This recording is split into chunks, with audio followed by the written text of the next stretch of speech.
ನಗರದ ಸಾರ್ವಜನಿಕ ಆಸ್ಪತ್ರೆಯಲ್ಲಿ ಅಲ್ಟ್ರಾಸೌಂಡ್ ಸ್ಕ್ಯಾನಿಂಗ್ ಯಂತ್ರವು ಅನೇಕ ದಿನಗಳಿಂದ ನಿರ್ವಾಹಕರಿಲ್ಲದೆ ಚಾಲ್ತಿಯಲ್ಲಿರಲಿಲ್ಲವಾಗಿತ್ತು. ಇದೀಗ ಅಲ್ಟ್ರಾಸೌಂಡ್ ಸ್ಕ್ಯಾನಿಂಗ್ ಯಂತ್ರದ ಸೇವೆ ಬಸವ ಜಯಂತಿಯಂದು ಬಡವರ ಸೇವೆಗೆ ಆರಂಭವಾಗಿದ್ದು ಉಚಿತವಾಗಿ ಲಭ್ಯವಿದೆ. ತಾಲೂಕಿನ ಸರ್ಕಾರಿ ಆಸ್ಪತ್ರೆಯಲ್ಲಿರುವ ಅಲ್ಟ್ರಾಸೌಂಡ್ ಸ್ಕ್ಯಾನಿಂಗ್ ಯಂತ್ರವು ಇದ್ರೂ ನುರಿತ ವೈದ್ಯರ ಕೊರತೆಯಿಂದ ಯಂತ್ರವನ್ನು ಉಪಯೋಗಿಸದೆ ತಾಲೂಕಿನ ಜನತೆಗೆ ಸೇವೆ ಸ್ಥಗಿತವಾಗಿತ್ತು. ಶಾಸಕ ಟಿ. ರಘುಮೂರ್ತಿಯವರ ಶ್ರಮದಿಂದ ಈಗ ಅಲ್ಟ್ರಾಸೌಂಡ್ ಸ್ಕ್ಯಾನಿಂಗ್ ಯಂತ್ರದ ಡಾಕ್ಟರ್ ಮಂಜುನಾಥ್ ರೇಡಿಯೋಲಾಜಿಸ್ಟ್ ಬುಧವಾರ ಸ್ಕ್ಯಾನಿಂಗ್ ಮಾಡುವ ಮೂಲಕ ಸಾಂಕೇತಿಕವಾಗಿ ಚಾಲನೆ ನೀಡಿದ್ದಾರೆ. ಆಡಳಿತ ವೈದ್ಯಾಧಿಕಾರಿ ಡಾಕ್ಟರ್ ವೆಂಕಟೇಶ್ ಮಾತನಾಡಿ, ಸಾರ್ವಜನಿಕ ಆಸ್ಪತ್ರೆಯ ಆವರಣದಲ್ಲಿರುವ ಮಹಿಳಾ ಮತ್ತು ಮಕ್ಕಳ ಆಸ್ಪತ್ರೆಯ ಕೊಠಡಿ ಸಂಖ್ಯೆ 11ರಲ್ಲಿ ultra scanning of pelvis and abdomen ಅಂದರೆ ಗರ್ಭಕೋಶದಲ್ಲಿರುವ ಮಗುವಿನ ಬೆಳವಣಿಗೆಗೆ ಅಂಗನ್ಯೂನ್ಯತೆ, ಪ್ರಸವ ಸಮಯದಲ್ಲಿ ಆಗುವ ಗಂಡಾಂತರಗಳನ್ನು ಗುರುತಿಸಿ ಸಕಾಲದಲ್ಲಿಯೇ ಸೂಕ್ತ ಚಿಕಿತ್ಸೆಯನ್ನು ನೀಡಲು ಸಹಕಾರಿಯಾಗಲಿದೆ.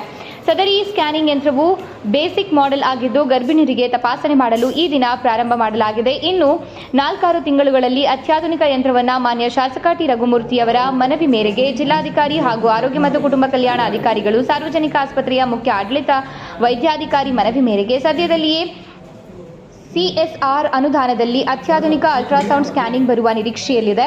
ಇನ್ನು ಮುಂದೆ ಪ್ರಸೂತಿ ತಜ್ಞರ ಸಲಹೆ ಮೇರೆಗೆ ನಿರಂತರವಾಗಿ ತಪಾಸಣೆಯನ್ನು ಮಾಡಲಾಗುವುದು ಎಂದು ತಿಳಿಸಿದ್ದಾರೆ.